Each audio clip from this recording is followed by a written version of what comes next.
मत्ती अध्याय 1।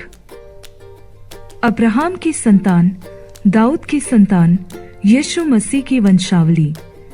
अब्राहम से इसहाक उत्पन्न हुआ, इसहाक से याकूब उत्पन्न हुआ, और याकूब से यहूदा और उसके भाई उत्पन्न हुए।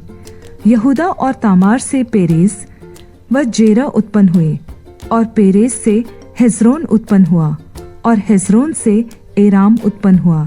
एराम से अमीनादाब उत्पन्न हुआ, और अमीनादाब से नहशोन, और नहशोन से सलमोन उत्पन्न हुआ।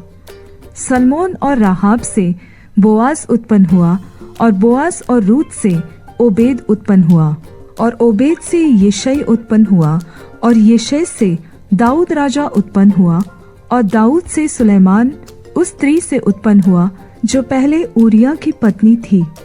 सुलेमान से रहबाम उत्पन्न हुआ, और रहबाम से अबिया उत्पन्न हुआ, और अबिया से आसा उत्पन्न हुआ। आसा से यहोशाफात उत्पन्न हुआ, और यहोशाफात से योराम उत्पन्न हुआ, और योराम से उजिया उत्पन्न हुआ, और उजिया से योताम उत्पन्न हुआ। योताम से आहाज उत्पन्न हुआ, और आहाज से हिजकिय्याह उत्पन्न हुआ। हिजकिय्याह से मनश्शे उत्पन्न हुआ।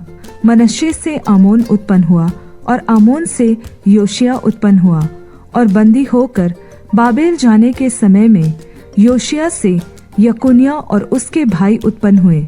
बंदी होकर बाबेल पहुँचाए जाने के बाद यकोन्याह से शालतिएल उत्पन्न हुआ, और शालतिएल से जरुब्बाबेल उत्पन्न हुआ। जरुब्बाबेल से अबीहूद उत्पन्न हुआ।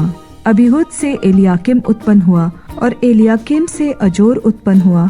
अजोर से सादोक उत्पन्न हुआ। सादोक से अखिम उत्पन्न हुआ, और अखिम से एलीहूद उत्पन्न हुआ। एलीहूद से एलियाजार उत्पन्न हुआ। एलियाजार से मत्तान उत्पन्न हुआ, और मत्तान से याकूब उत्पन्न हुआ। याकूब से यूसुफ उत्पन्न हुआ जो मरियम का पति था, और मरियम से यीशु उत्पन्न हुआ जो मसीह कहलाता है। अब्राहम से दाऊद तक सब 14 पीढ़ी हुई, और दाऊद से बाबेल को बंदी होकर पहुंचाए जाने तक 14 पीढ़ी, और बंदी होकर बाबेल को पहुंचाए जाने के समय से लेकर मसीह तक 14 पीढ़ी हुई। अब यीशु मसीह का जन्म इस प्रकार से हुआ कि जब उसकी माता मरियम की मंगनी यूसुफ के साथ हो गई, तो उनके इकट्ठे होने के पहले से वह पवित्र आत्मा की ओर से गर्भवती पाई गई।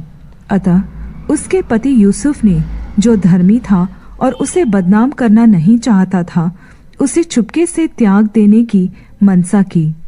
जब वह इन बातों की सोच ही में था, तो परमेश्वर का स्वर्गदूत उसे स्वप्न में दिखाई देकर कहने लगा, हे यूसुफ, दाऊद की संतान, तू अपनी पत्नी मरियम को अपने यहाँ ले आने से मत डर, क्योंकि जो उसके गर्भ में है वह पवित्र आत्मा की ओर से है।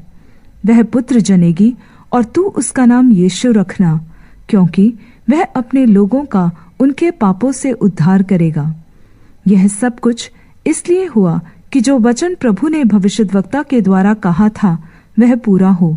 देखो, एक कुंवारी गर्भवती होगी और एक पुत्र जनेगी, और उसका नाम इम्मानुएल रखा जाएगा, जिसका अर्थ है परमेश्वर हमारे साथ। तब यूसुफ नींद से जागकर परमेश्वर के दूत की आज्ञा अनुसार अपनी पत्नी को अपने यहाँ ले आया, और जब तक वह पुत्र न जनी तब तक वह उसके पास न गया, और उसने उसका नाम यीशु रखा।